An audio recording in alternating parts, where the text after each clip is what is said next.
하나님 말씀 보시겠습니다. 하나님 말씀은 요한 1서 4장 11절로부터 16절까지 말씀. 요한 1서 4장 11절로부터 16절까지 말씀, 한 절씩 교독하시도록 하겠습니다. 사랑하는 자들아, 하나님이 이같이 우리를 사랑하셨은지 우리도 서로 사랑하는 것이 마땅하도다.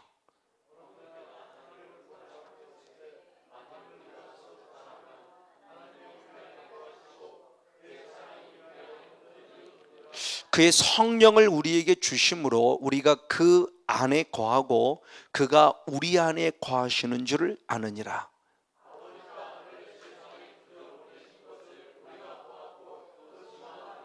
누구든지 예수를 하나님의 아들이라 시인하면 하나님이 저 안에 거하시고 저도 우리 안에 거하느니라.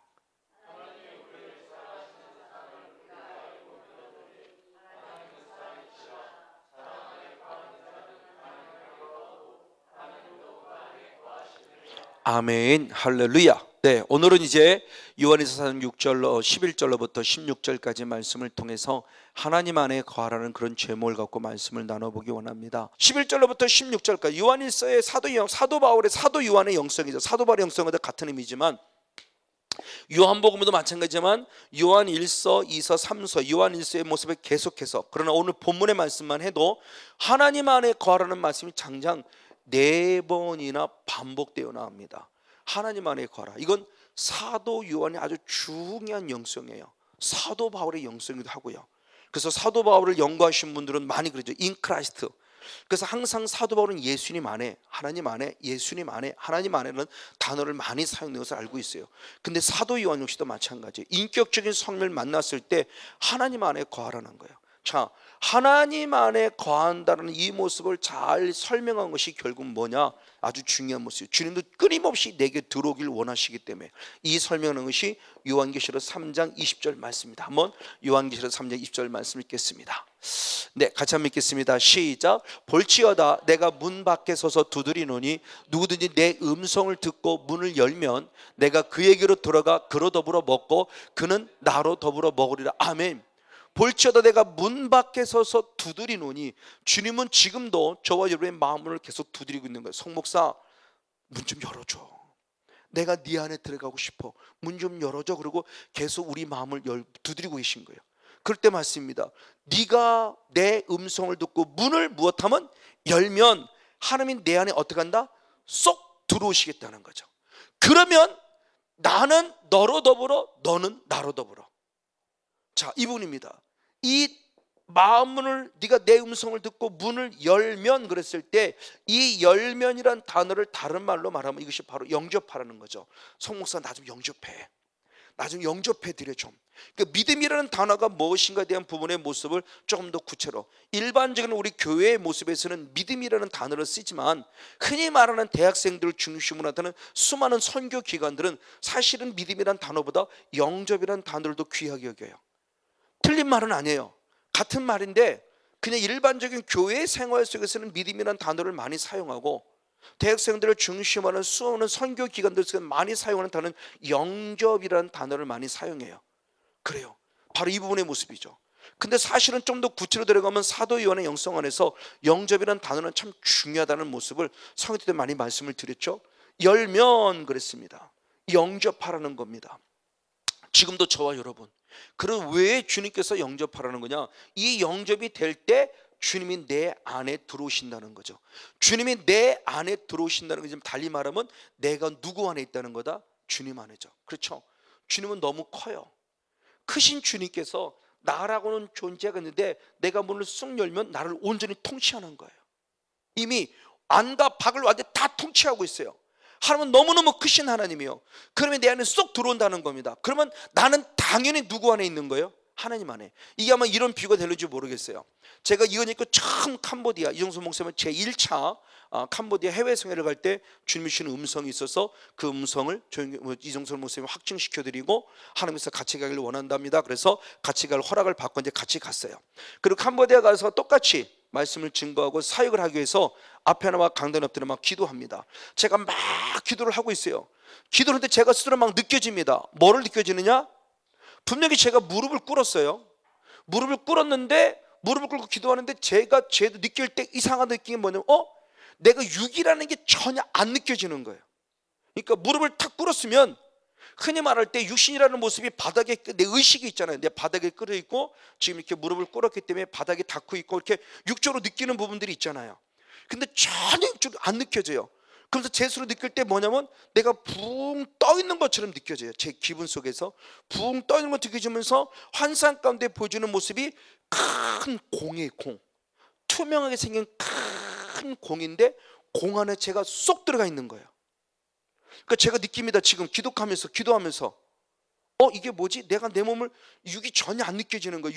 내가 육을 육으로 느끼지 못하면서 내가 큰 공간에 붕 뜨는데 큰 공, 투명한 공 안에 내가 쏙 들어가 있는 거예요. 그래서 하나님 이게 뭐예요? 라고 제가 여쭤봤더니 주님의 답은 너무 간단했어요. 내가 너의 전부니라. 그래서 제가 할렐루야 그랬어요. 이거구나. 저는 그래서 이 말씀이 떠오른 거예요. 이거구나. 그러니까 주님이 내 안에, 내가 주님 안에, 내가 주님의 큰 주님 안에 내가 쏙 들어가 있는 거예요. 결국 내 안에 또 누가 계신가? 반면에 또한 주님이 내 안에 계신 열매를 갖는 거죠. 그래서 너무너무 신기한 경험을 해서 운영위원들 와가지고 운영위원들 왔어요. 이웃 목사님한테 물어봤어요. 또 이런 경험을 했습니다. 그랬더니 나도 그런 경험을 해본 적이 있어요 그러더라고요. 그러면 나 혼자만의 경험이 아니구나. 너무너무 감사했어요. 맞아요. 그러니까 하나님께서 지금 나와 우리들에게 뭘 원하고 있냐는 겁니다. 자, 그럽니다. 그럼 이렇게 영접되었다는 것이 결국 무슨 증거냐 했을 때 요한복음 1장 한번 12절 말씀, 너무나 잘 아는 말씀이죠. 요한복음 1장 12절을 봅니다. 시작. 영접하는 자 곧 그 이름을 믿는 자들에게는 하나님의 자녀가 되는 권세를 주셨으니 할렐루야. 영접했다. 이것이 내가 누구라는 증거다? 하나님의 자녀가 되는 증거다. 즉 하나님이 내 안에, 내가 하나님 안에 거한다는 것은 내가 누구임을 증명해 주는 거예요. 하나님의 자녀임을 증명해 주는 거다. 할렐루야. 이게 바로 믿음이라는 거예요. 그래서 고린도후서 13장 5절은 그렇게 표현했죠. 고린도후서 13장 5절을 봅니다.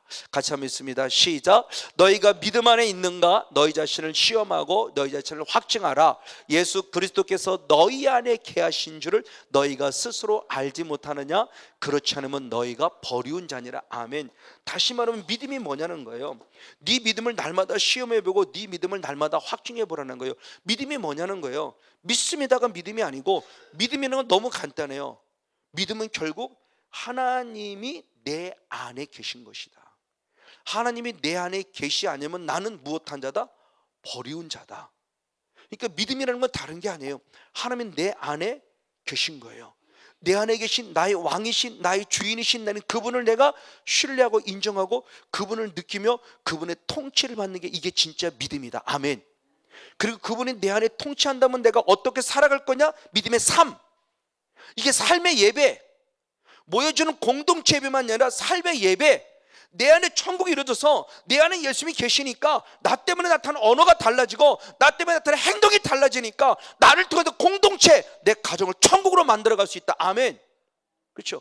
내 안에 혹시 예수님이 계시단다면 과연 죄짓게 할까? 죄짓게 할 수 없죠. 주님께서는 죄짓게 하지 않는다는 거죠. 그 이 말을 달리 말하면, 그러면 나는 죄를 범하고 있다면 죄짓게 하는 어떤 존재가 있다는 것인데, 죄짓게 하는 어떤 존재가 있다는 것은 결국 내 안에 성령님만 계신 것이라 누구도 있다는 거죠.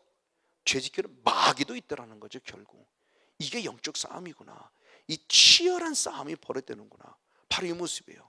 그래서 주님이 내 안에 계신, 사도 요한이 말하고 있는 영성 가운데 하나님이 내 안에, 내가 하나님 안에라는 말을 지금 방금 읽었던 오늘 본문 요한일서 4장 11절부터 16절까지 말씀 가운데 4번씩이나 반복을 하면서 아주 중요한 것을 얘기했어요. 그러면 하나님이 내 안에 계시다는 증거, 내가 믿음 안에 스스로 자를 살펴는데 하나님이 내 안에 계시다는 증거가 뭐냐는 거예요.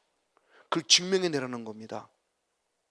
우리들 안에서 정말 주님이 내 안에 계시는가? 이 말을 달리 말하면 내가 정말 믿음 안에 있나? 믿음 안에 있나? 다시 말하면 내가 정말 구원받은 백성이 맞나? 우리 믿음으로 구원한다고 그러는데 믿음으로 구하는 게 결국 뭐냐? 마음으로 아니라 입으로 시인해야 되는데, 입으로 시인한다는 것은 믿음 안에 있는 삶을 보여주는, 행함이 있는 믿음을 보여주는 거죠. 우리는 행위라는 부분에 너무 알레르기 반응을 일으켜요. 성경은 오히려 반대로 말하고 있는데 행위를 말하면 행함을 얘기하면 왜 행함을 얘기하냐고 그래요. 아니요, 성경 그렇게 말하고 있지 않은데. 너무너무 안타까운 부분이에요. 어쨌든 본문을 봅시다. 그러면 내가 하나님 안에 거하고 있고 하나님이 내 안에 거하고 있다는 증거가 뭐냐는 거예요. 첫 번째 말씀했습니다. 요한일서 4장 12절 16절 말씀을 보겠습니다. 요한일서 4장 12절 16절. 네, 한번 같이 한번 읽습니다. 시작. 어느 때나 하나님을 본 사람이 없으되 만일 우리가 서로 사랑하면 하나님이 우리 안에 거하시고 아멘. 그의 사랑이 우리 안에 온전히 이루는 것이니라. 하나님이 우리를 사랑하시는 사랑을 우리가 알고 믿었노니 하나님은 사랑이시라. 사랑 안에 거하는 자는 하나님 안에 거하고 하나님도 그 안에 거하시나. 아멘. 언제 하나님이 내 안에, 내가 하나님 안에 거하느냐 그럴 때 한마디로 간단히 말하면 서로 무엇할 때요? 사랑할 때예요. 서로 사랑할 때. 정말 주님이 내 안에 계시는 증거가 뭐냐는 거예요.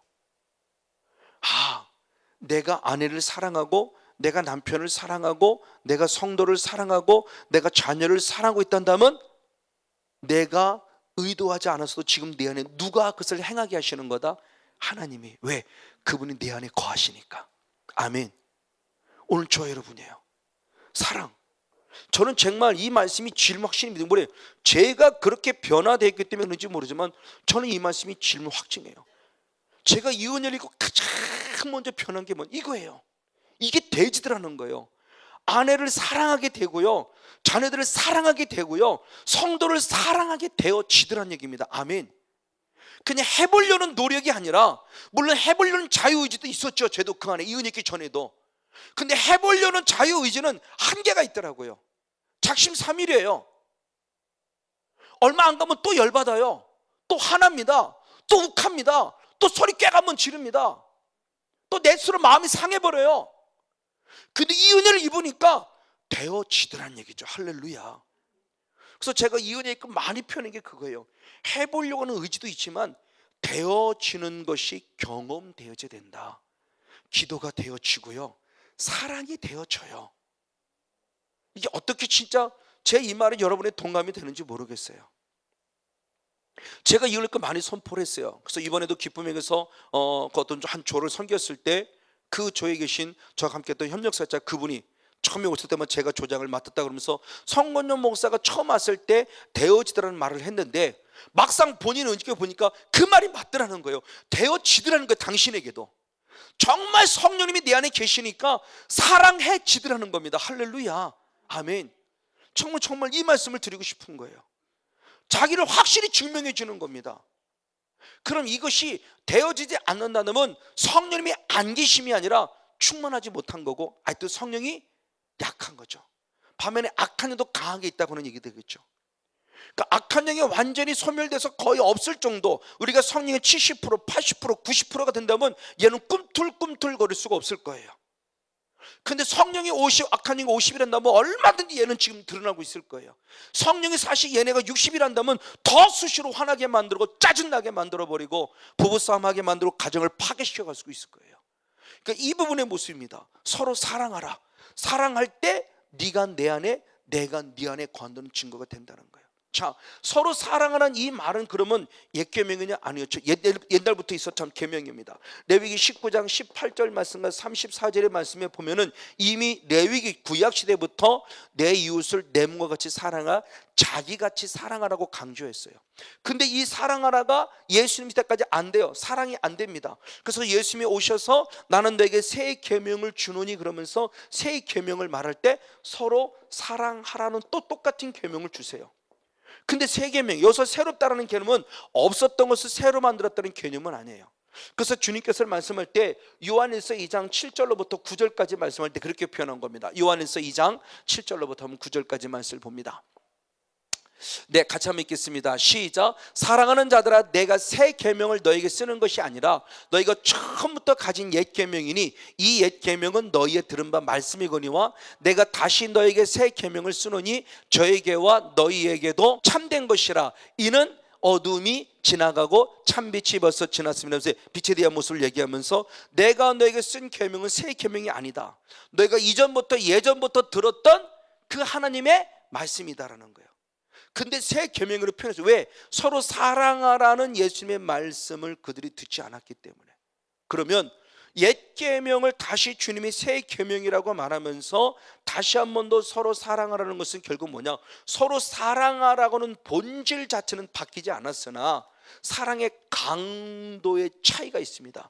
예수님도 처음에 오셨을 때부터 이렇게 말씀하지 않으셨어요. 주님이 십자가를 목전에 두고 새 계명을 말씀하세요.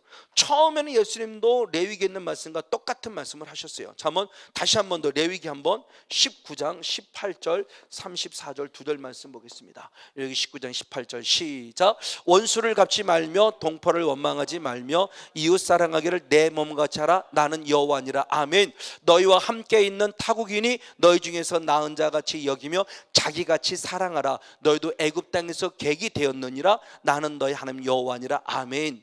자, 이웃, 내 이웃 형제입니다. 그리고 타국인 애굽 사람까지예요. 애굽 사람까지 다 무엇하라? 사랑하라. 그런데 여기서 사랑하는 사랑의 강도는 내 무엇과 같이? 몸과 같이, 네 몸과 같이, 내 몸과 같이 자기를 사랑했던 것처럼 자기를 사랑하는 것만큼 사랑하라예요. 왜? 너도 애굽에서 타국이 있을 때가 있었지 않았니? 너도 나그네 생활하던 때가 있었지 않았니? 그거 알면서 알기에 너는 형제를 그리고 이방인을 사랑하래요. 근데 네 몸같이예요. 네 몸같이. 자, 이것도 예수님이 오셔서 직접 하신 말씀이에요. 이 예수님이 직접 오셔서 말씀하세요. 근데 주님의 마지막 다시 새 계명을 말할 때는 그렇게 말씀하지 않았어요. 자, 요한복음 13장 34절 말씀을 보겠습니다. 요한복음 13장 34절. 네, 같이 읽겠습니다. 시작. 새 계명을 너에게 주노니 서로 사랑하라. 내가 너희를 사랑한 것이 너희도 서로 무엇하라? 사랑하라요. 이제는 사랑의 강도가 달라졌습니다. 내 몸같이예요.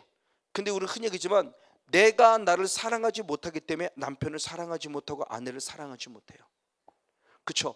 저도 저를 사랑하지 못했기 때문에 남편을 사랑하지 못했고 아내를 사랑하지 못했고 자녀를 사랑하지 못했어요. 왜? 사랑해야 된다는 지성은 알고 있는데 뭐가 사랑하는지 몰라요. 왜? 엄마로부터 사랑받지 못했어요. 아빠로부터 사랑받지 못했어요. 어머니로부터 아버지로 사랑받지 못했어요. 어머니는 저를 향한 사랑이에요. 아니, 제게서는 어머니 사랑 아닙니다. 집착입니다. 저는 그게 싫었어요. 그래서 청소년부터 삐져나갔어요. 저는요. 당신은 사랑해요. 남편으로부터 받지 못하는 사랑을 누구한테? 아들에게. 집착입니다. 저는 너무너무 싫었어요. 중학교 때부터 저는 삐져나갔어요. 중3 때부터 고등학교 내내. 그래서 집도 나갔어요. 저는. 왜? 엄마의 그 사랑, 당신은 사랑, 나는 사랑이 아니에요. 그래서 저는 정말 어머니 때문에 여자라는 존재 자체가 싫었어요. 저는 정말 상처 속에 있었습니다. 결혼 생각지도 않았습니다. 예, 여자란 자체가 싫었어요. 연애 해볼 생각도 없고요. 하고 싶은 마음도 없고요. 누가 이쁘다 이런 생각도 안 들었어요. 참 불행한 인생을 살았어요. 청소년기 때. 근데 집사람이라는 여자를 만나보고, 그것도 공적인 것으로 만난 겁니다. 집사람이라는 여자를 만나보면서 우리 어머니 같지 않은 사람이 있네 라고 하면서 결혼을 작정한 거예요. 상처였어요. 너무너무 큰 상처. 그러니까 사랑을 해야 되는 건 아는데 어머니부터 상처도 못 받았고, 이 사랑이 아들에게 집착이 될까? 이 사랑이 딸에게 집착이 될까? 이 사랑이 아내에게 집착이 될까? 이건 집착이야. 그래서 뭐 하라 이런 말 안 합니다. 저는 아들에게도. 지금까지도 마찬가지예요. 오히려 정말 해야 될 필요가 있으면 부탁할게. 아니, 해보면 어떻게 이렇게 얘기는 할지언정 해! 이거 안 해요. 왜? 제가 그걸 경험했기 때문에 딸내미나 아들이나 아내는 그걸 사랑으로 여기지 않을 수 있잖아요. 엄마는 나한테 집착하는 것 같아. 어제도 집사람이 뭔가 얘기할 때 막 이랬어요. 그래서 여보 그랬어요. 딸내미 그랬어요. 엄마는 자꾸 그랬대. 맞아요. 그건 당신의 생각이고 당신의 집착이 이렇게 했으면 좋겠다는 당신의 요구이지 그 사랑하는 딸은 그걸 원하지 않아요. 그럼 이런 부분들의 모습들, 그러니까 하나님에 대한 사랑, 아버지로부터 마찬가지로 아버지로부터 사랑을 못 받아봤어요. 그리고 사랑이 뭔지를 몰라요. 그러니까 내가 나를 사랑해보지 못했어요. 나는 내가 싫었어요. 어머니 그러니까 난 싫었어요. 그러니까 나가는 겁니다. 집을 뛰쳐나가요. 그 나쁜 친구들 어울립니다. 술 먹고 담배 피우고 안 좋은 일만 해야 하여튼 그냥. 고등학교 때부터 내내 그러다 하면 특별한 일 건데 불림받았지만, 그러니까 내가 나를 몰라요. 그러니까 내가 나를 사랑할 줄 모르니까 아내도 사랑할 줄 모르고 나도 한편할 줄 못해요. 왜? 사랑받아보지 못했어요. 그랬더니 주님이 이제는 사랑이라는 방법을 바꿔요. 원리를 바꿔요. 그래서 뭐냐? 우리가 잘 아는 대로 방금 읽은 대로 예수님이 나를 무엇한 것 같이 사랑한 것 같죠. 그럼 예수님의 사랑이 무슨 사랑이냐는 거예요. 이건 누구도 부인할 수 없어요. 내가 나를 사랑하지 않기 때문에 나를 사랑하지 못했어요. 그러면 하나님도 할 말 없어요. 내가 나를 사랑하지 누구를 사랑해? 그러면 할 말 없어요. 예수님이 이제는 아니에요. 그래서 하나님은 우리들에게 다시 새로운 사랑의 강도를 가르쳤을 때 주님 이렇게 표현했습니다. 로마서 5장 8절을 보겠습니다. 로마서 5장 8절 같이 한번 읽습니다. 시작. 우리가 아직 죄인 되었을 때 그리스도께서 우리를 위하여 죽으심으로 하나님께서 우리에 대한 자기의 사랑을 확증하셨느니라. 즉 하나님이 나를 향한 성건조 목사를 사랑한다는 사랑을 무엇으로 증명했냐? 예수 그리스도를 무엇하셨어요? 죽이셨어요. 이거를 부인하고 나는 예수님의 사랑을 못 느껴요. 그러면 그건 구원의 확신이 없는 거죠. 그건 종교인일 뿐이죠. 예수님의 죽으심이 나를 위해 죽으심이 확실하다면 이 사람은 구원받은 자예요. 이 구원받은 자라 한다면 이 사랑을 느낀다면 나도 이렇게 살아는 겁니다. 할렐루야. 지금 이 사랑이에요. 그러니까 예수님의 십자가의 사랑이 내게 와닿지 않으면 이건 가짜예요. 그래서 제가 몇 번 얘기를 했죠. 지금은 저 얘기는 안 나오지만 그때 당시입니다. 8년 전에 벌써. 그 당시 초등학교 4학년 때인데 3월 캠프에 참석한 거예요. 그래서 사역석에 들어갔습니다. 사역 들어갔을 때 제가 이제 막 은혜를 받았으니까 저도 아직 감히 제 이렇게 할 때 못할 때인데 다른 선생님이 이렇게 그 친구를 사역해 줍니다. 그 친구가 엉엉 울어요. 막 엉엉 울어요. 근데 영적인 파장이 사역하는 자 주변 사람까지 저까지도 그것을 보고 있어서 울면 나도 모르지만 눈물이 나오는 거예요. 그 친구의 눈물의 그 울음소리에. 사역이 끝났습니다. 물어보는 겁니다. 문기야 너 이렇게 왜 울었니? 그때는 초등학교 10살짜리입니다. 그 10살짜리 사역속에 환상이 열린 거예요. 그러면서 그 친구가 뭐라고 말하느냐? 예수님이 내 죄 때문에 죽으셨대요. 여러분 예수님은 우리 죄 때문에 죽은 거 아니에요. 내 죄 때문에 죽으셨어요. 이게 그 친구는 환상 가운데 보여지면서 믿어지니까 10살짜리가 죄를 범했으면 무슨 죄를 범했겠습니까? 벌써 50년 60년 살아가는 우리들의 삶 속에 10살짜리가 죄를 좀 무슨 죄를 범했겠어요? 근데 그 10살짜리가 환상을 십자가 통해서 예수님이 친히 말씀해 주세요. 내가 네 죄 때문에 죽었다는 예수님의 음성을 듣고 그 친구가 통곡을 했던 겁니다. 사역 속에서. 그렇죠. 이게 믿어지는데 이게 깨달아지는데 이웃사랑이 안 돼요? 그럼 구원의 확신이 없는 거죠. 여러분 다시 한번 우리들의 믿음을 돌아봐야 된다는 겁니다. 믿음이 뭐예요? 주님이 내 안에 계시다는 증거라고 그랬잖아요. 내 안에 계시면 당연히 그분은 뭐라고요? 서로 사랑해라고 가르쳐 준다는 거죠. 왜? 내가 너를 위해 죽었잖아. 내가 너를 이렇게 사랑해서 너를 위해 죽어줬잖아. 너는 네 남편을 위해, 네 아내를 위해, 네 부모님의 자녀를 위해서 죽어줄 수 없니? 그만큼의 사랑의 강도를 강화시킬 수 없니라고 이렇게 분명히 말한다는 거죠. 사랑이 안 돼요. 내 소속일 뿐이에요. 내 소유물일 뿐이에요. 내 아내일 뿐이에요. 내 남편일 뿐이에요. 내 자녀일 뿐이에요. 내 소유예요. 그러니까 너는 내 마음대로 해 이거예요. 그냥 명령이죠. 강제죠. 사랑이 아니에요. 그러니까 이 사랑에 대한 강도가 이게 약화된 우리들의 모습이에요. 지금 이 부분의 모습을 주님 말씀하고 있는 겁니다. 그러면서 이 사랑, 그러면 주님이 나를 위해 죽으신 것, 죽을 수 있는 나를 대신 죽으신 궁극적인 목적은 뭐냐 그럴 때 성경이 그렇게 말합니다. 요한일서 우리 한번 4장 9절과 10절 두 절 말씀을 보겠습니다. 요한일서 4장 9절과 10절 시작. 하나님의 사랑이 우리에게 이렇게 나타난 바 되었으니 아멘. 하나님의 자기의 독생자를 세상에 보내심은 저로 말미암아 우리를 살리리 하심이라. 할렐루야. 사랑은 여기 있으니 우리가 하나님을 사랑한 것이 아니요 오직 하나님이 우리를 사랑하사 우리 죄를 위하여 화목제물로 그 아들을 무엇했다? 보내셨습니다. 즉 예수님을 화목제물로 삼으신 궁극적인 목적입니다. 그 목적은 9절의 말씀 우리를 무엇하기 위함이에요? 살리기 위함이에요. 할렐루야. 우리를 무엇하기 위함이다? 살려주려고. 죽을 수밖에 없는 나를 대신해서 그분이 죽으신 이 사랑, 나를 살려준 사랑이에요. 이 사랑에 감사하고 감격. 그러니까 환상이 열려지면은 저는 이런 부분을 우선 보자는 겁니다. 저도 수없이 말씀을 드렸지만 제발 환상 보면서 남의 죄를 보지 말고요. 하나님 보일 수 있어요. 근데 보여줬다 한다면 남의 죄를 보여줬다 한다면 그를 가서 정죄하면서 저 사람은 저리라고 말하며 그렇게 해서 보여주는 환상은 아니라는 거예요. 오히려 그 사람이 그것을 보여줬으면 가서 당신 이런 죄 됐지라고 하면서 어떻게 알아서 깜짝 놀라게 할 그런 게 아니라 그분에서 긍휼히 여기는 마음으로 결국 그분의 중보기도 하라고 보여준 거죠. 근데 내가 대단한 것처럼 말이야. 흔히 말하는 투시 은사가 있다고 말하는 탁 딱 찔러보면서 말이야, 당신 이런 죄졌지? 그러고 꼼짝 못하게 만, 그리고 자한테 딱 매이게 만들고. 이건 인격적인 사람이 하시는 일 아니에요. 그건 사탄도 할 수 있어요. 진정한 하나님은 내 죄를 보게 하세요. 그래서 요한복음 16장 7절 8절에도 성령이 내게 주신 유익 가운데 가장 먼저는 내 죄를 책망하시는 거예요. 남의 죄를 책망하기 앞서 내 죄를 보게 하세요. 정말 인격적인 주님을 만났다 한다면 남의 죄를 보지 않고 내 죄를 봐야 돼요. 이게 우리 중요한 부분의 모습이에요. 이것이 결국은 나를 살리는 거예요. 바로 이런 은혜를 힘입어서 나도 역시 똑같이 또 다른 사람을 사랑함을 통해서 다른 사람의 생명을 살려갈 수 있는 영적인 주인공, 바로 이분의 모습이에요. 이것이 맞아요. 그러니까 이 살려가는 이 모습을 결국 주님이 우리에게 주시는 은혜를 통해서 지금 말씀해 주면서, 이것이 결국 무엇이냐, 독생 예수 그리스도를 우리에게 주셨을 때 중요한 모습이 그렇게 표현했습니다. 요한에서 4장 16절 19절, 요한에서 4장 16절 19절.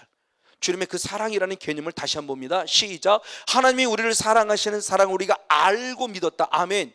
하나님은 사랑이시라 사랑 안에 거하는 자는 하나님 안에 거하고 하나님도 그 안에 거하느니라. 우리가 사랑하면 그가 먼저 우리를, 할렐루야. 그러니까 내가 이웃을 사랑해야 될 근거가 나온 겁니다. 왜 이웃을 사랑해야 되냐? 내가 먼저 무엇을 받았기 때문에, 사랑을 받았기 때문에. 그러니까 예수님의 사랑이 내 안에 느껴지니까 이 사랑이 너무너무 감사해서 나도 누군가를 사랑할 수밖에 없는 은혜. 할렐루야. 그럴 때 주님이 내 안에 거하신다는 증거를 나타내는 거예요. 아직도 미워요? 아니요. 아직도 미워요? 아닙니다. 덜 사역이 됐든지 성령 충만하지 못하다는 증거죠. 집사람이 초기에 저를 얼마 안 있다가다 어느 사모님 저를 만났을 때 하나님의 환상 가운데 보여준 겁니다. 하나님께서 목사님을 사랑하라고 하십니다. 용서하라고 하십니다. 그랬더니 사모님이 소리를 꽥 질렀어요. 모든 사람이 들을 수 있을 만큼. 나 그 새끼 용서 못해. 그렇죠? 얼마나 열받았으면 감히 남편을 그 새끼라고 할 수 있을까? 용서 못해요. 근데 계속 성령이 임하고 계속 사역이 되지면서 악한 영이 떠나고 나니까 드디어 그 사모님 입술의 고백입니다. 내가 목사님을 용서할 수 있어요. 할렐루야. 이 말을 달리 말하면 그분 안에 누가 거했다는 증거다? 성령님이 거했다는 증거다. 아멘.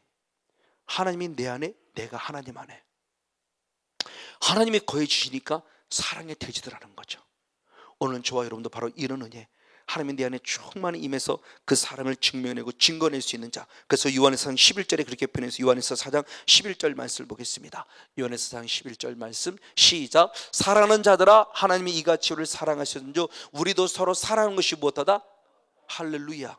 이 사랑을 받은 자는 서로 사랑함이 무엇하다?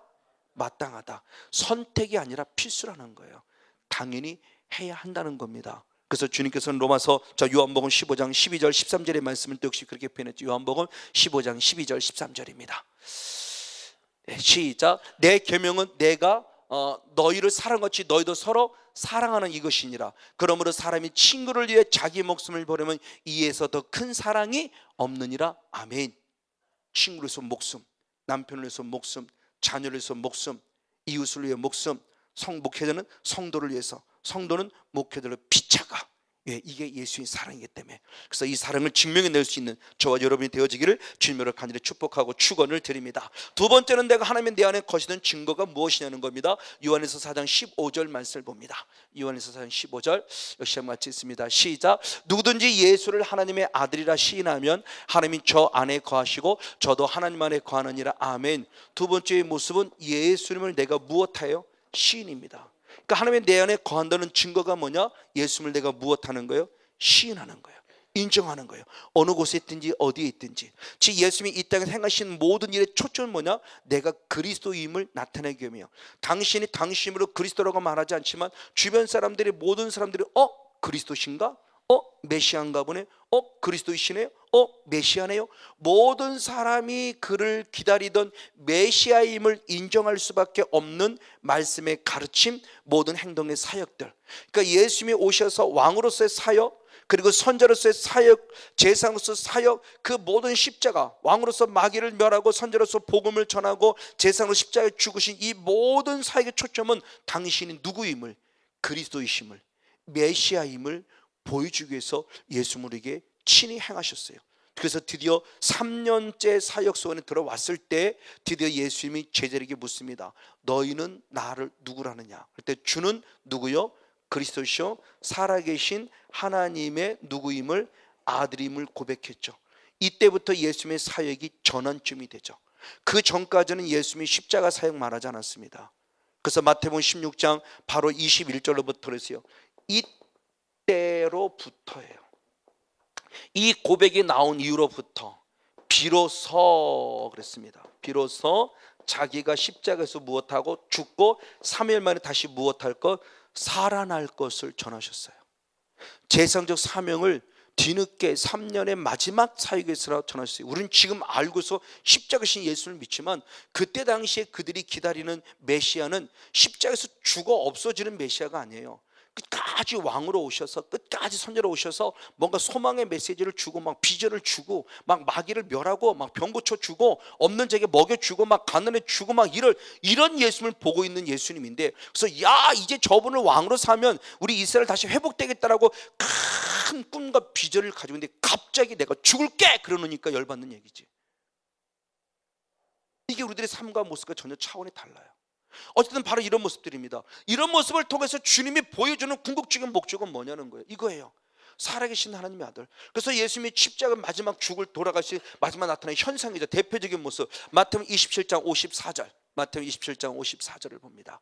역시 한번 같이 있습니다. 시작. 백부장과 및 함께 예수를 지키던 자들이 지진과 그 되어지는 일들을 보고 심히 두려워하여 거래되 이는 진실로 누구였다? 야 진짜 하나님의 아들이었구나 라고 드디어 깨달아요. 백부장과 주변에 있던 군사들과 모든 사람들이. 야 네가 하나님의 아들이라면 내려와, 쉽게 내려와 이렇게 비아냥을 하던 사람이 뒤늦게 와 진짜 하나님의 아들이었네라고 깨닫는 거예요. 놀라워요. 그래서 사도 바울의 고백이 그렇게 고백한 거죠. 로마서 1장 4절에 봅니다. 예수님의 죽으심과 십자가 결국 무엇이었음을 기록합니다. 같이 있습니다. 시작. 성결의 영으로는 죽은 자 가운데서 부활하여 능력으로 하나님의 아들로 인정되셨으니 곧 우리 주 예수 그리스도니라. 아멘. 그가 죽었다가 살아남으로 말미암아 많은 사람들에게 드디어 사도 바울에게 누구로 인정받으셨다는 거예요? 하나님의 아들, 곧 누구로? 그리스도로. 그러니까 예수님의 제자들 그리고 주변 사람들 그리고 하나님께 붙잡힌 바 되어진 사도 바울 역시도 예수님의 죽으심과 살아남이 단지 사건적으로 죽었다가 살아났대 이것이 아니고 그가 죽으셨고 그가 살아났기 때문에 이미 그에게 예언된, 이미 그에게 수없이 선들에 예언된 바로 그분 누구? 그리스도시요 그분이 바로 누구? 하나님의 아들임을 확증했다는 거예요. 이게 믿어진 거예요. 할렐루야. 오늘 저놈도 이것이 믿어지를 축복합니다. 그래서 예수를 그리스도라고 하는 이 말에 대한 부분의 모습을 지성으로 알던 제가 이제서 깨닫다는 말이 좀 표현하기는 그렇지만 다시 새롭게 깨달아지는 거예요. 아 예수가 그리스도시구나. 예수님이 그리스도시구나. 그냥 예수 그리스도 이렇게 짬뽕해가지고 탁 넘어가는 것이 아니라 아 예수님이 그리스도시라는 부분의 모습을 제가 요걸 다시 많이 여러분이 강조하는 거예요. 저는 그것이 이제 깨달아지는 거예요. 이제 그냥 단순히 예수 그리스도 그래서 짬뽕해서 예수 그리스도 예수님이 누구인가 그리스도가 뭔가에 대한 부분의 모습이 구별되지 않고 그냥 짬뽕을 해서 그냥 예수님이 그냥 그 어깨 엎어쳐서 그냥 이렇게 해서 예수 그리스도 이것이 아니고 아 예수님이 그리스도시구나. 예수님이 메시아시구나. 이게 막 믿어지는 거 이제는요. 그러니까 또 당당해지는 거예요. 제 사역도 당당해지고 믿음도 당당해지고 이제는 굴할 이유가 없는 거예요. 이제는 환경과 조건 안에 내가 좌절하고 낙마할 필요가 없고요. 이제는 이 길의 힘의 원리를 알았고요. 바로 이 부분의 모습이에요. 성경에 쓰여진 목적도 마찬가지. 성경에 쓰여진 목적도 역시 요한복음 20장 31절 말씀입니다. 예수님의 3대 사역을 기록하며 성경을 쓰여진 목적은 역시도 똑같아요. 역시 같이 있습니다. 시작. 오직 이것을 기록하면 너희로 예수께서 하나님의 아들 그리스도를 믿게 하려 하며 아멘. 또 너희로 믿고 그 아들을 힘입어 무엇을? 생명을 얻게 하려 하며 아멘. 즉 예수님이 행하신 모든 일들을 기록한 궁극적인 성경을 기록한 목적은 뭐냐? 예수님께서 누구이시고 그리스도이시고 하나님의 누구이고 아들이심을 기록했고 이것을 너희들이 무엇한다? 믿는다. 믿어서 무엇 얻게 하게 합니다?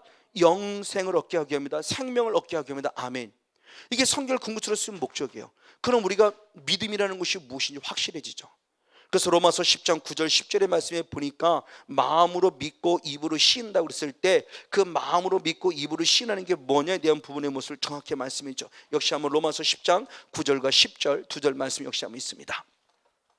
네, 로마서 10장 9절 10절 말씀 있습니다. 시작. 내가 만일 내 입으로 예수를 주로 시인하면 아멘. 또 하나님께서 그를 죽은 자 가운데 살리신 것을 내 마음에 믿으면 구원을 얻으리니 사람이 마음으로 믿어 의에 이르고 입으로 시인하여 구원에 이르니라. 아멘. 그를 죽은 자, 하나님께서 그를 죽은 자 가운데서 무엇한 걸 살리신 것을 네 마음에 무엇한다? 믿으면 구원을 얻는다.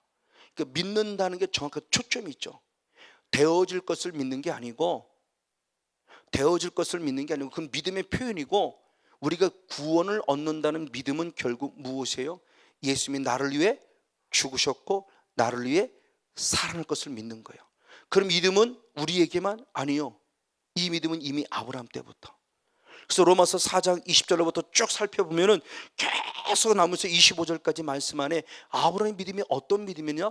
죽은 자 가운데 살리심을 우리를 살리실 그 예수님을 믿음으로 구원 얻었다라고 성경이 분명히 말해요. 이미 구약시대 아브라함이 나를 위해 죽으실 예수님, 나를 위해 살아나신 예수님을 믿음으로 구원 얻은 거예요. 아멘. 이것이 마음으로 믿어지고 이것이 입으로 계속 입술로 시인되어진다는 것이죠. 그럴 때 주님도 똑같이 나를 시인하고 인정한다고 그러는 거예요. 마태복음 10장 32절의 말씀 읽겠습니다. 마태복음 10장 32절 말씀. 네, 한번 같이 한 목소리 읽겠습니다. 시작. 누구든지 사람 앞에서 나를 시인하면 아멘. 나도 하늘에 계신 내 아버지 앞에서 저를 무엇할 것이다? 시인할 것이다. 할렐루야. 자, 중요합니다. 즉 하나님이 내 안에 계시기 때문에 내가 무엇할 수 있었고 사랑할 수 있었고 내가 예수님을 시인하고 인정할 수 있었다. 아멘. 자, 그러면 베드로 예수님을 무엇했어요? 부인했죠. 부인했다면 베드로 안에 누가 있었다는 거예요? 사단. 그렇죠? 성령이 충만했으면 당연히 죽음을 무릅쓰고 했었을 거예요. 그리고 본인이 죽으면 죽었지 절대 예수님을 죽음을 허락지 않겠다고 말하며 당당히 신앙 고백했었던 그 사람이기도 해요. 근데 어느 순간 그가 주님을 부인하고 있어요. 이것이 우리들의 모습이에요. 가룟유다도 마찬가지고. 그래서 제가 이 문제가 너무너무 궁금했다고 그랬어요. 여러분 수없이 말씀을 드렸어요. 베드로 역시도 가룟유다 역시도 이미 예수님의 12 제자이기 때문에 성령을 힘입어서 누구를 쫓아냈어요? 귀신을 쫓아내고 병든 자를 고치고 예수님의 부활에 예수님의 그 복음을 전하는 증인이 되었어요. 이렇게 성령에 충만하여서 이 일을 했던 그들이 막상 누구에게 넘어졌어요? 누구에게 속아 넘어갔어요? 마귀. 성령 충만했던 이들이 마귀에게 넘어가더라니까 한순간. 그래서 베드로 안에 사탄아 내 뒤로 물러가라 너는 남을 넘어지게 하는 자를 책망을 들었고요. 가룟유다 역시도 요한복음 12장 2절과 27절의 말씀에 보면 마귀가 그 안에 무엇했다? 들어갔다라고 표현하고 결국 예수님을 완전히 배반해서 은 30에 팔아버리는 배반자가 되고 말았어요. 왜 그랬을까요? 저는 그게 너무너무 궁금했어요. 예수님의 제자예요. 강력한 그리고 이 일을 해오던 사람이에요. 그럼 쉽게 얘기하면 이 성원년 목사와 같이 이 일을 지금 하고 있는 겁니다. 일을 하고 있는데 어느 순간 저도 베드로처럼 어느 순간 저도 가룟유다처럼 주님을 무엇할 수 있다? 부인할 수 있다라는 거죠. 이거 누구도 부인 못해요. 오늘 내가 능력이 나타나니까 내가 계속 예수님을 인정하고 있다고요? 아니요. 다시 말해 성령이 내가 충만하지 않고 하나님의 내가 거하지 않고 반대로 악한 영이 거하면 나도 주님을 무엇할 수 있다? 부인할 수 있다라는 거죠. 그러니까 하나님 안에 거한다는 이 신앙이 어떤 신앙인가에 대한 부분의 모습을 우리가 늘 염두에 두지 않으면 하나님 안에 거기서 능력 나타나는 걸 너무 쉽게 생각하고 누구든지 할 수 있는 것처럼 생각하고 그까짓 것 정도야 뭐 이렇게 생각하고. 그래서 저는 이 부분이 너무너무 궁금해서 작년에 계속 오랫동안 기도해 왔었고 작년에 17년도 바로 7월 달에 집중적으로 기쁨에 가서 이 부분 놓고 집중적으로 기도하기 시작했어요. 그때 주님의 음성이 들려준 거였어요. 모델이라는 음성을 주세요. 모델이니라. 그래서 모르겠어요. 다른 분에게는 아마 다른 조명으로 하나님의 음성을 좀 보지만 제게서는 이 궁금한 사항에 그때는 어떤 목사님이 오셔서 그러더라고요. 목사님은 그런 것들까지도 궁금합니까? 우리는 일반 목사님은 생각하지 못했던 모습을 생각하면서 그걸 주님 앞에 여쭤봤습니까? 저도 목사님의 그 설교를 듣고 충격을 받았습니다. 나도 성경 보는 눈을 좀 달리 가져야 되겠습니다라고 고백한 얘기도 들었어요. 원래 저는 이게 너무너무 궁금했어요. 제가 이 사역 하기 때문에. 이 사역 안 했으면 이게 안 궁금했을 거예요. 이 사역을 하기 때문에 궁금한 거예요. 왜 부인했지? 왜 배반했지? 왜? 결국 마귀도 건드렸다는 거고, 궁극적으로 눈에 보이지 않는 것들을 보면서 마귀에 의해서 건드리지만 결국 그러면은 내 개인이 베드로나 가룟 유다나 스스로 사후관리가 되지 않았다는 거죠. 아, 이거구나. 어느 능력 나타나고 어느 은혜 받았다고 된다고요? 아니요. 주님 이분의 모습이에요. 그래서 나는 끝까지 다시 한번 겸손할 수밖에 없고 겸손해야만 되고, 그래서 늘 주님의 이름을 부르는 시인, 그 입술로만이 아니라 내 삶 속에서 주님이 살아계심을 표현해 드리는 이 시인의 모습이 결국 행함 있는 믿음이죠. 내 믿음을 표현해 드리는 거예요. 내가 주님을 인정하고 있다는 믿음의 표현이 때로는 예배로, 내가 주님을 인정하고 있다는 믿음의 표현이 때로는 기도로. 그래서 제가 말레이시아, 이 은혜께 전입니다 말레이시아 한번 가본 적이 있어요. 그래서 그때도 약간 성령의 은사를 조금 맛봤을 때, 그 말레이시아 갔을 때 어느 집사님을 만나서 이야기를 들었습니다. 다분 그분이 얘기합니다. 사업하려고 중국인들이 이 말레이시아 많은데 중국인의 손길이 아주 필요했던 손길이에요. 사업을 한 사람인데, 그래서 이 사람을 만나서 부탁을 해가지고 이제 사업의 계약을 이끌어내려고 점심때 식사하러 만났다고 그러는 거예요. 그리고 식사를 하는데 딱 그러면서 됐다는 거예요. 뭐가 됐냐고 그랬더니 당신하고 계약하겠다는 거예요. 왜요? 아직 대화도 안 나눴는데 뭘 계약하냐고 했더니 그 중국 사람이 그러더래요. 나는 많은 크리스찬을 봤다. 근데 많은 크리스찬을 봤는데 한 사람도 나는 식사 시간에 기도하는 사람을 못 봤다. 근데 당신은, 당신 같은 크리스찬이란다면 나는 당신을 믿고 계약을 할 수 있다. 그분이 투자했대요. 여러분, 내 믿음을 그분은 식사할 때 기도로 표현해 드렸어요. 그게 행함 있는 믿음이에요. 그게 주님을 시인하고 인정하는 겁니다. 뭐 주님을 시인하고 인정하는 게 어려운 게 아니에요. 꼭 총 앞에 칼 앞에 물론 그래야 되죠. 식사 하나 때문에 그분은 한순간에 열려져 버렸어요. 식사 시간에 기도했던 것 때문에. 이게 행함 있는 믿음이에요. 이게 내가 주님을 시인하고 인정하는 나의 고백이에요. 무슨 뭐 시인 행함 있는 믿음 있으면 거창한 거 아닙니다. 살아있는 믿음을 인정받는 순간 성령이 그 사람을 감동해서 그 사람이 계약할 수 있는 길을 열어뒀다는 거죠. 이 말을 달리 말하면 그 중국 사람이 본 수많은 크리스찬들은 왜 기도하지 않았지? 오늘 우리말로 표현하면 창피해서? 부끄러워서 예수 믿는 애는 티낼까 봐 부끄러워서 기도하지 않았나? 왜 우리가 식사할 때 기도하지 않았을까요? 불신자들이 나를 보는 게 너무 창피한가요? 아니요. 오늘 이 말씀의 근거에 보면 그분 안에 결국 누가 계시지 않는다? 하나님이 계시지 않는다는 증거일 수 있다는 거죠. 하나님이 내 안에 계신다면 부끄러울 게 하나도 없는 거죠. 당연히 무릎 꿇고 기도해야 되는 거죠. 당연히 식사 시간에 기도하는 거죠. 이게 우리 믿음이라는 거예요. 이게 믿음을 표현해 드린 거예요. 근데 정말 많은 크리스찬들을 보면은 안 하잖아요. 식사 시간에 기도 안 하잖아요. 자, 하나님께서 분명히 이와 같은 모습. 그래서 정말 주님이 내 안에, 내가 주님 안에 거했다는 증명이 뭐로 표현되느냐? 서로 사랑하는 것이다. 그리고 어느 곳에 어디에 있든지 수시로 내 입술로 주님을 시인하고 인정하는 것, 그것이 곧 행함 있는 믿음으로 표현해 드리는 것이다. 자, 그러면 더 중요한 게, 그러면 도대체 하나님 안에 거한다 그랬는데, 이 하나님 안에 거한다라는 것이 어떤 의미를 가지고 있냐는 거예요.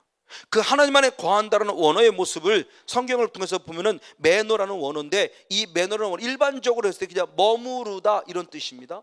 머무르다라는 이런 뜻이에요. 근데 머무르다는 이 뜻을 의미적으로 본다면 거한다는 모습은 어떤 의미느냐?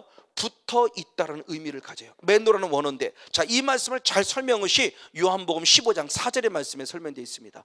똑같은 매너라는 원어인데 우리 개역 성경은 다 달리 표현했어요. 같이 한번 읽겠습니다. 시작. 내 안에 거하라, 나도 너희 안에 거하리라. 가지가 포도나무에 붙어 있지 아니하면 절로 가시를 맺을 수 없음 같이 너희도 내 안에 있지 아니하면 그러하리라. 아멘.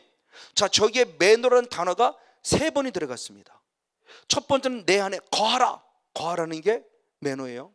두 번째, 붙어 있지 아니면 붙어 있으라. 이게 매너예요. 그리고 마지막 너희도 내 안에 있다. 있지 아니할 때 있다라는 말이 세 번째.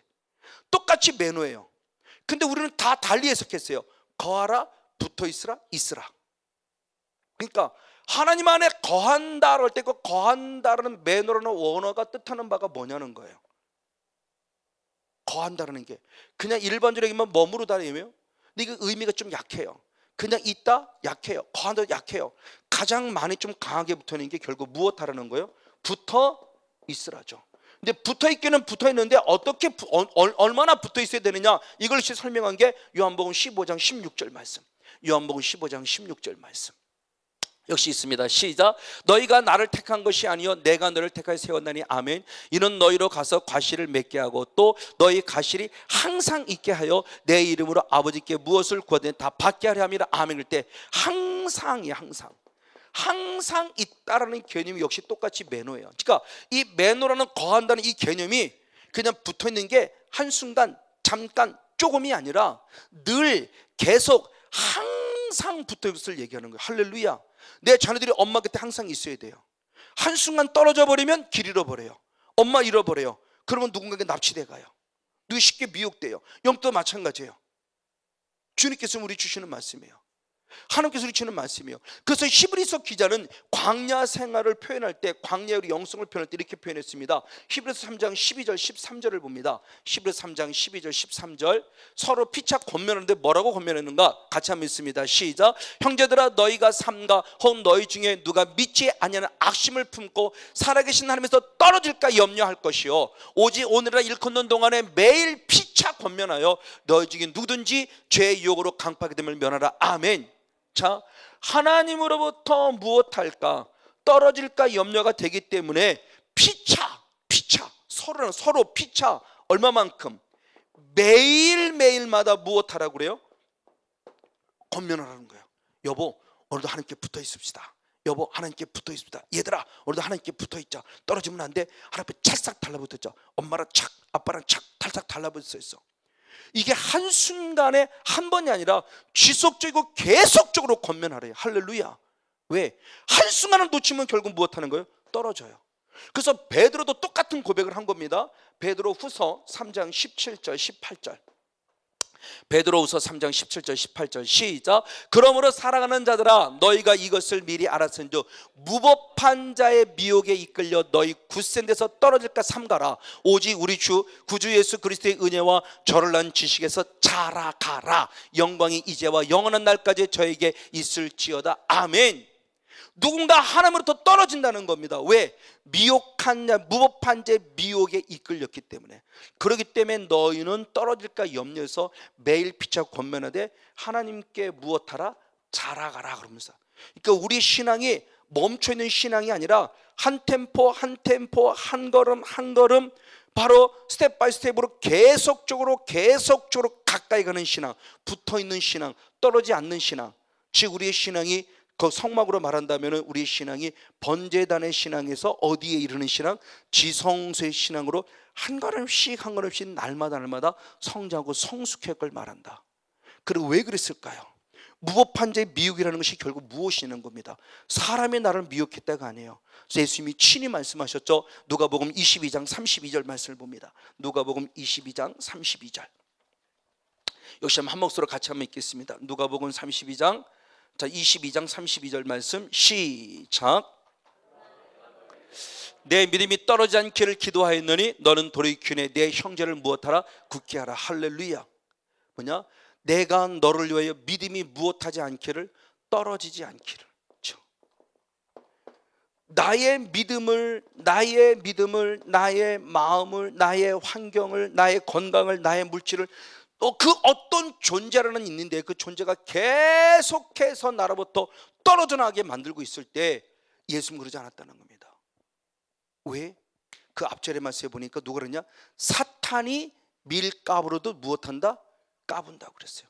즉 사탄이 밀가부도 까불어서 하나님으로부터 떨어져 나가도록, 하나님으로부터 떨어져 나가도록, 믿음으로부터 떨어져 나가도록 끊임없이 나를 흔들고 요동하고 있기 때문에 주님께서 허락지 아니했다는 고백을 하면서 너희가 빨리 굳건히 서서 너뿐만 아니라 또 다른 이웃까지 살려내라는 거예요. 즉 하나님께 거한다는 게 뭐냐는 겁니다. 찰싹 달라붙어 있으라요. 찰거머리처럼 찰싹 달라붙어 있어야 돼요. 하나님 없이는 살 수 없다는 겁니다. 그래서 지지난주 한 주간 동안에 많은 고백건데 하나님 앞에 고백, 하나님만 사랑합니다, 하나님만 사랑합니다, 하나님만. 저 수없이 제 신앙의 결단을 고백하며 주님 앞에 선포했던 기도 시간을 가진 적이 있어요.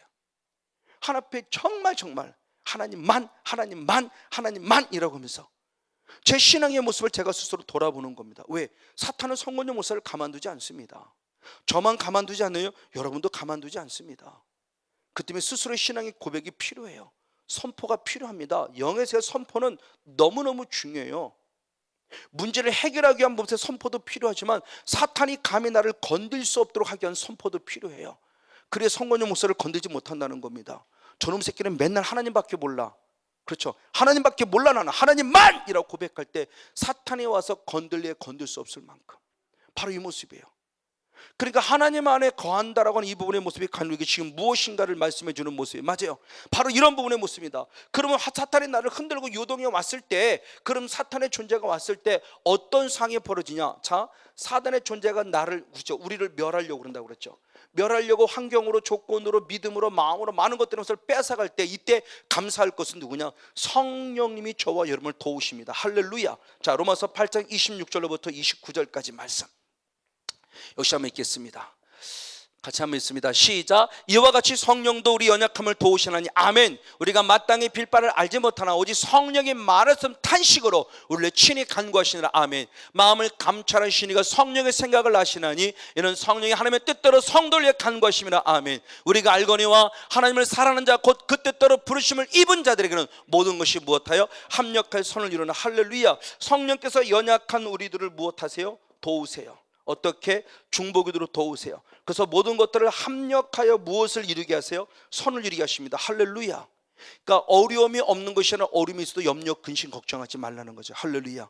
성령은 지금 이 시간도 하나님께 저와 여러분에서 중보기도 중이십니다. 우리를 살려내십니다. 합력의 선을 이루십니다. 물론 제가 힘들었을 때 저희 집사님을 비롯한 주변에 계신 성도님, 집사님들이, 권사님들이 기도해서 제가 살아났어요.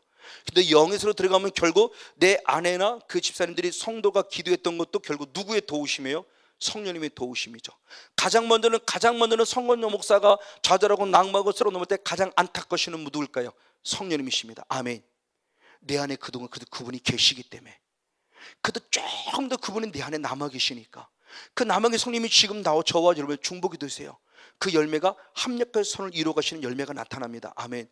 그러면 이 성령이 내게 주신 은혜 가운데 여러 가지 많은 것이 있지만 이미 성령이 주신 9가지 유익에 대한 부분을 6가지 나눠봤지만 오늘 본문 중심으로 살펴본다면 성령이 내게 주신 유익이 뭐냐 했을 때 오늘 성경에서 말씀했습니다. 자, 로마서 8장 로마서 8장이 아닙니다. 죄송합니다.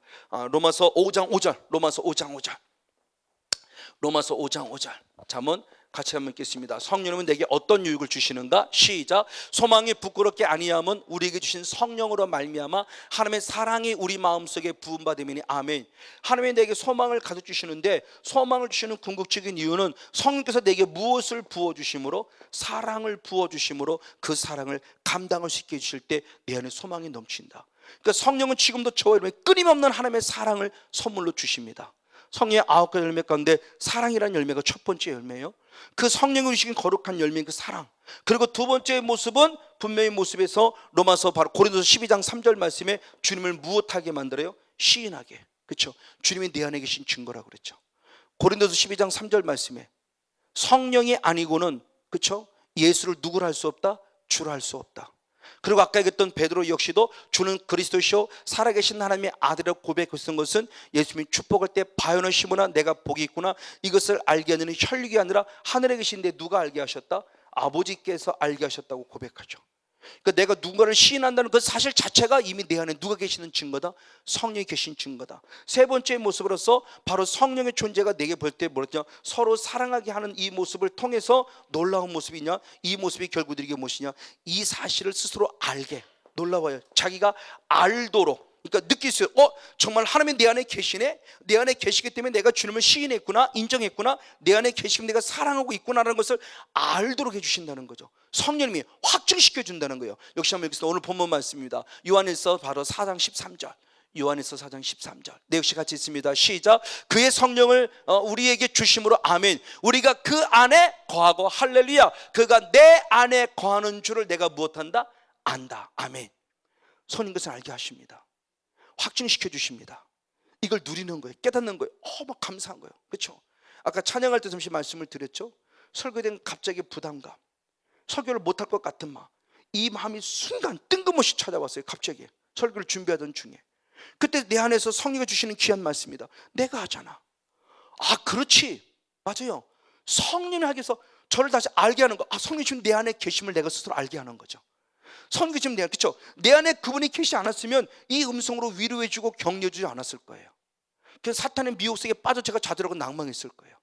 근데 사탄은 지금 저를 또 어떻게든 넘어뜨리려고 좌절하고 낭망하고 해서 설교하지 못하게 만들려고 자신감 없게 만들려고 할 때 교만해서가 아니고 성령은 분명히 내게 오셔서 내가 하잖아.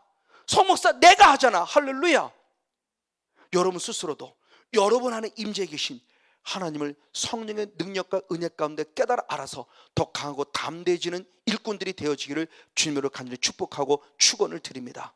자, 그럼 마지막으로 이 성령이 내게 거하시면 어떤 은혜가 있냐는 거죠. 단순히 성령이 거하신다고 했을 때 그 성령이 거함의 조건, 주님이 내게 거하셔서 하시고 싶어하는 일이 있다는 겁니다. 그분의 모습을 말씀하는 걸 살펴보겠습니다. 자, 한번 요한 1서 우리 한번 봅니다. 요한복음 15장 7절 16절 말씀. 요한복음 15장 7절 16절. 네, 시작. 너희가 내 안에 거하고 내 말이 너희 안에 거하면 무엇이니 원하는 대로 구하라. 그리하면 이루리라. 너희가 나를 택한 것이 아니요 내가 너희를 택하여 세웠나니 이는 너희로 가서 과실을 맺게 하고 아멘. 또 너희 과실이 항상 있게 하여 내 이름으로 아버지께 무엇을 구하든지 다 받게 하리 함이라. 아멘. 할렐루야. 자, 하나님이 내 안에, 내가 하나님 안에 거하면 어떤 유익이 오느냐? 무엇을 구하든지 반드시 무엇된다? 응답, 이루어진다. 할렐루야. 주님이 내 안에 거하시고 내가 주님 안에 거하면 반드시 모든 것이 응답받아진다. 너무너무 간단한 원리예요. 이 말을 달리 말하면 우리 많이 기도했어요. 많이 기도했는데 응답이 없었어요. 그리고 왜 응답이 없었을까? 오늘 본문의 말씀을 중심으로 살펴본다 한다면 결국 주님이 내 안에 거하지 않으셨다는 것이고 말씀이 내 안에 있지 않다라는 증거죠.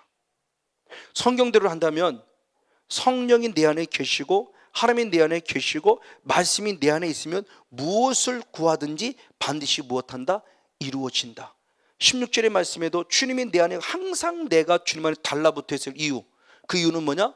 내 모든 것들이 이루어지게 하기 위함이다. 그렇죠? 저의 모습도. 그래서 저는 많은 간증들을 되어진 것에 대한 부분의 모습을 간증을 주로 하는 편은 아니에요. 8년 전부터 8년 6개월 정확하게 내려오는데 8년 6개월 딱 되어진 모든 과정 속에서 처음부터 여기까지 어려움도 있었지만 하나님의 놀라운 축복과 은혜는 너무너무 많았어요. 우리 교회 자체에 베풀어진 은혜와 능력 너무너무 많았고요. 너무너무 감사할 부분의 모습이에요.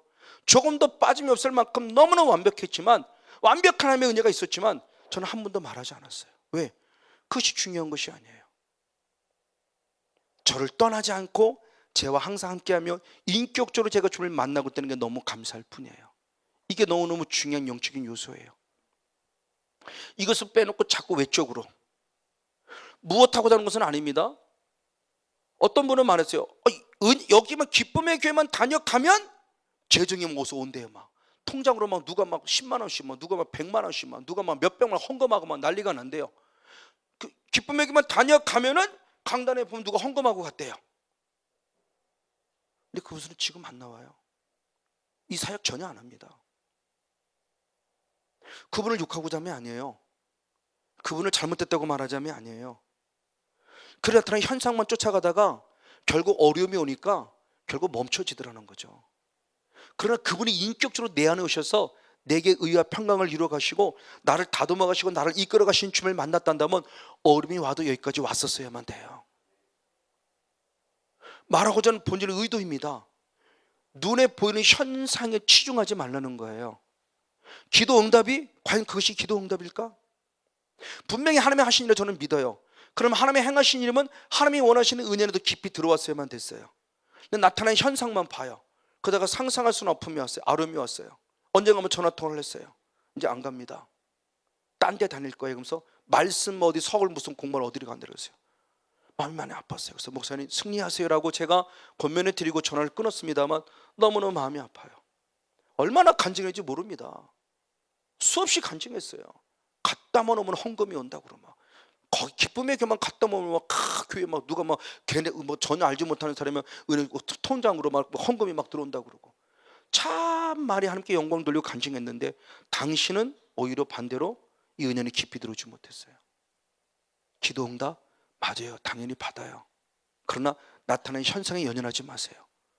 여러분 더 하나님의 깊은 은혜 속에서 인격적인 만남을 얻어서 인격적인 만남 안에 주님이 내 안에 거는 증거를 나타낼 수 있는 그런 성령 충만한 주인공 모두가 되어지기를 주님으로 간절히 축복하고 축원을 드립니다. 두 번째 모습은 뭐냐? 요한에서 3장 6절과 9절 말씀입니다. 요한에서 3장 6절 9절. 네, 역시 한번 같이 있습니다. 시작. 그 안에 거하는 자마다 범죄하지 아니하나니 범죄하는 자마다 그를 보지도 못하였고 그를 알지도 못하였느니라. 아멘. 한 절 더 9절까지. 시작. 하나님께로서 난 자마다 죄를 짓지 아니하나니 이는 하나님의 씨가 그의 속에 거하며 저도 범죄치 못하는 것은 하나님께로 났습니다. 아멘. 하나님께 난 자라는 개념은 다음 주나 다다음 주쯤에 한 번 더 나눠보도록 하겠고, 자, 중요한 모습이죠. 하나님의 내 안에 거한다는 증거가 나타나는 유익은 뭐냐? 결국 죄를 짓지 아니할 수 있다. 할렐루야. 이게 가능하더라는 거죠. 제가 가지고 있는 지식, 제가 가지고 있는 그동안 들었던, 믿음은 들으면서 들었던 얘기 뭐냐? 우리는 죄짓지 않을 수 없어. 우리는 죄짓지 않을 수 없어. 우리는 죄짓지 않을 수 없어. 이게 아주 닳고 달았어요. 왜? 우린 죄인이니까. 우린 죄인이니까. 이게 아주 내 의식 속에 달아있어요. 고정관념이 될 정도로. 왜? 교리적으로는 그렇게 배웠어요. 우리는 선배로부터 그렇게 배웠어요. 그렇게 목사님도 들어왔어요. 이게 이것이 내 의식 속에 강해 있어요. 근데 성경은 그렇게 말하고 있지 않습니다. 오히려 성령 안에 있고 하나님 안에 있다는 놈은 너는 죄짓지 않을 수 있다. 죄짓지 않는다. 죄짓지 못한다. 죄짓지 않는다. 왜? 하나님의 씨가 내 안에 거하며 하나님의 씨가 네 안에 거하며 하나님의 내 안에 거하고 있기 때문이다. 아멘. 할렐루야. 그럼 완벽하게 죄를 짓지 않냐? 그건 아니죠.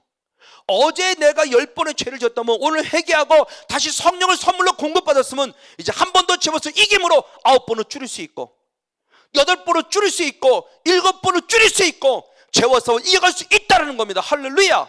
가능하다는 거예요. 성령이 우리를 죄짓게 하겠냐는 거 아니잖아요. 죄짓게 낙한 사 싸워 이겨서 사탄을 멸함으로 죄짓지 않기를 원하고 있다. 아멘. 이게 가능하다는 거예요. 할렐루야. 왜? 성경이 기록되어 있잖아요. 성경이 말하고 있잖아요. 그들은 성경을 불신했어요. 아니야, 우리 죄질 수밖에 없어. 우리 성경 불신했어요. 어떤 목사님은 유튜브 보면 누굴 줄 얘기합니다. 자꾸 죄 얘기하면서 뭐 죄와 싸우라는 뭐 그런 얘기 하지 말라고. 아니 성경이 죄와 싸우라고 그랬고 죄 짓지 말라고 했는데 왜 그런 얘기를 한다고 왜 그런 설교 하지 말라고 그래요? 왜 율법주의적으로 그렇게 설교를 하냐고. 진리 안에 자유를, 뭐가 도대체 진리 안에 자유입니까? 왜 똑같은 목사님인데 왜 그렇게 설교를 할까요? 왜 성경에 있는데 왜 하지 말라고 할까요? 도대체 진리 안에 자유가 뭘까요? 니 나눠 그러고 뭐 그러는 게 진리의 자유입니까? 내가 죄를 지면 나 괜찮아 이게 진리의 자유입니까? 아닙니다. 그건 진리 안에 망해가는 거죠. 그게 무슨 진리의 자유입니까? 성경이 이렇게 말하고 있는데, 그래서 창세기 4장 7절 말씀은 하나님이 가인에게 말할 때 죄 지려고 했을 때 죄의 손은 내게 있으나 너는 죄를 무엇하라 그랬어요? 다스리라 그랬고요. 바로 계시록 12장 11절 말씀에도 그렇게 표현했습니다. 죄와 치열하게 싸워야 돼. 어느까지냐? 계시록 12장 11절. 계시록 12장 11절 봅니다. 시작. 또 여러 형제가 어린 양의 피와 자기의 증거하는 말을 인하여 저를 이겼으니 아멘. 그들은 무엇까지? 죽기까지 자기 생명을 아끼지 아니했다. 아멘. 이게 마지막 마귀와 싸우는 영적 전쟁의 현상을 사도 요한이 환상 가운데 보여주고 그린 겁니다. 계시록의 말씀을 환상 가운데 그려지는 그 계시록이 뭐냐? 마지막 그래 성도들이 싸우는 걸 보니까 마귀와서 이기는데 어떻게 싸워 이기는 거죠? 예수의 피 하나 예수님의 말씀을 무기 삼아 싸우는데 무엇까지 싸우더라는 겁니까? 죽기까지 싸우더라는 거죠. 그래서 이기는 거예요. 그냥 한두 번 싸워보고 제발 지금도 목사님 기도해 주세요. 에이 안 되네. 딴 데 가보고. 목사님 기도해 주세요. 에이 안 되네. 딴 데 가보고. 목사님 기도 에이 안 되네. 왜 안 되네만 그래요? 왜 안 되네만? 주님은 분명히 했어요. 언제까지 싸우라? 죽기까지. 이 말을 달리 말하면 될 때까지 기도하고 될 때까지 싸우라는 거죠. 지금 안 된다는 건 내가 믿음이 부족하다는 얘기고, 지금이 안 된다는 것은 아직 때가 안 됐다는 것이고, 지금이 안 된다고 하는 것은 과연 나의 연약함 때문이고, 이종선 목사의 말대로면 내가 그것이 크니까 안 된 거예요. 그럼 큰 것을 채워야죠. 성령으로 채워야죠. 악한 일 견딜 수 없어 떠나갈 때까지 채워야죠. 그래서 말씀으로 채워야 되고, 계속 기도로 채워야 되고, 기도 외에는 이런 주가 나갈 수 없느니라 그러면 기도의 분량을 채워야 되고요. 왜 나의 부족함은 발견하지 않고, 에이 능력 없구만, 에이 능력 없구만, 여기 끼웃 저기 끼웃. 하나님은 절대 남으로부터 원인을 주잖아요. 근데 사탄은 자꾸 남에게 원인을 전가시켜요. 그렇죠? 아담은 누구에게? 여자에게. 여자는 누구의? 뱀에게. 근데 아담이 여자에게 전가시킨 건 결론적으로 본다면 여자가 아니에요. 누가 주시는 거라고 그래요. 하나님이 주신 여자라고 하면서 결국 누구한테 전이시키는 거, 전가시키는 거예요. 당신 때문에 안 됐다는 거죠. 당신 때문에 내가 뱀에게 속아서 죄졌다는 거죠. 이게 있을 수 없는 일이죠. 하나님이 내 안에 계시는데 내 안에 계신 하나님께서 성목사 죄져도 괜찮아 이럴까요? 죄짓지 마 그러죠. 성목사 죄짓지 마 이러죠. 죄도 괜찮아 내가 또 인수 이럴까요? 아니요. 요한복음 8장 11절 위의 말씀에도 현장에서 가늠한 여인을 그 가늠한 여인을 살려냈을 때 중요한 의미다. 주변에 사람이 있느냐? 너를 정죄한 사람이 없습니다. 그럴 때 주님이다. 나도 너를 정죄하지 아니하노니 다시 말하면 용서해 주겠다는 거예요. 그러나 다시 무엇하지 마라? 죄짓지 말라요. 그러니까 주님이 우리를 용서한다는 개념은 다시 죄짓지 않기를 원하면 용서해 준 건데, 또 죄짓도 괜찮아? 성경 어디 이렇게 있습니까? 그러니까 죄라는 부분을 너무 쉽게 여기는 거예요. 죄라는 부분의 모습을 다시 한 번 더 정말 우리의 영성의 모습을 점검해야 돼요. 이것이 되지 않아요. 그러니까 주님이 책망합니다. 뭐라고 책망하느냐? 히브리서 13장 4절 말씀을 보겠습니다. 히브리서 13장 4절 주님께서 이렇게 변했습니다. 죄송합니다. 히브리서 12장 죄송합니다. 히브리서 12장 4절 죄송합니다. 시작. 너희가 죄와 싸우되 아직 피 흘리까지는 무엇하지 않았다? 대항처럼 책망하는 거예요. 주님께는 무엇하기까지? 피 흘리까지, 다시 말하면 죽기까지 싸워야 되는데 죄와 죽기에 싸우지 않아서 대항치 않으면서 책망하면서, 그래서 6절 이해 말씀에 내가 너를 무엇한다? 징계한다고 그래요. 징계. 피 흘려 싸우지 않으니까 주님이 대신 나를 징계해요. 죄에 대한 죄값에 대한 징계예요. 우리는 주님을 향해서 죄를 기억지 아니하신 하나님만 기억하고 있는데, 아니요, 분명히 주님은 반대로 내가 네 죄를 기억하여 보응하리라 하셨어요. 우리 이 하나님도 알아야 돼요. 회개할 때나 죄를 기억하지 아니하시지, 회개하지 않으면 분명히 죄를 기억하세요. 그럼 반드시 죄값을 주님 보응하신다고 그랬어요. 그러니까 우리 하나님을 너무 모르는 거죠. 아니 내가 회개도 하는데 무슨 죄를 기억하지 않으세요? 회개하는 때는 주님 죄 반드시 기억해요. 그리고 죄에 대한 대가를 받게 하세요. 그럼 내가 미워서, 내가 싫어서 나를 지옥 보내려? 아니요, 정신 차리게 해서 다시 죄짓지 않게 하려고, 다시 말해 거룩하게 하려고. 그래서 히브리서 12장 바로 표현합니다. 12장 10절의 말씀을 보겠습니다. 히브리서 12장 10절의 말씀. 네, 역시 한번 같이 한번 있습니다. 시작. 저희는 잠시 자기 뜻대로 우리를 징계하거니와 오직 하나님은 우리의 유익을 위하여 그의 거룩하심에 참여케 하시니라. 아멘. 세상의 아버지가 아들을 때릴 때 유익이 있는데, 성령님이 하나님이 우리를 징계하실 때는 더 큰 유익이 있으니, 그 유익은 뭐냐는 거죠. 우리를 어디에 참여케 하며? 거룩해 하심. 그 거룩하심 하나님의 거룩한 성품이죠. 거룩하다는 말을 달리 말하면 죄짓지 않게 하기 위함이라는 거예요. 그래서 마지막 때 주님 오실 때 요한일서 2장 28절에 하나님 앞에 담대하여 부끄럽지 않게 하기 위함이다. 할렐루야. 이게 성령이 내 안에 주신 이유입니다. 우리는 거룩한 성령의 전입니다. 고린도서 3장 16절의 말씀에 너희 몸이 성령이 가는 거룩한 전인 줄 알지 못하느냐. 할렐루야. 우리는 거룩한 이제 성령의 전이 됐어요. 성전입니다. 성령님을 모시는 거룩한 성전이에요. 근데 성전이 되었다고 끝나면 안 된다는 말을 수없이 말씀했어요. 성전이 계속 되어져 가야 돼요. 결론입니다. 에베소 2장 21절 22절 말씀. 에베소 2장 21절 22절 말씀. 네, 역시 한번 같이 있습니다. 시작. 그의 안에서 건물마다 서로 연결해 주 안에서 성전이 되어가고, 아멘. 너희도 성령 안에서 하나님의 거하실 처소가 되게 하여 예수 안에서 함께 지어져 가느니라. 할렐루야. 계속 성전이 성전답게, 이 말을 달리면 쉽게 얘기하면 계속 성령 충만한 영성으로 채워가라. 저 되어간다는 말씀이 아욱산이라고 그랬죠. 자라야 된대요. 원어로 말하면 주 안에서 성전으로 자라라요. 근데 성전으로 자란다는 말이 어투가 앞뒤의 말씀이 문법상 맞지 않으니까 성전이 되어가라고 우리가 의역을 했을 뿐이에요. 즉 성전이 성전다워져야 된다는 거죠. 그래서 예수 안에 지금도 계속 지어져 가는 겁니다. 예수님 안에서 오늘 여러분 성령 충만 받읍시다. 성령 받아 성령의 가치를 나타냅시다.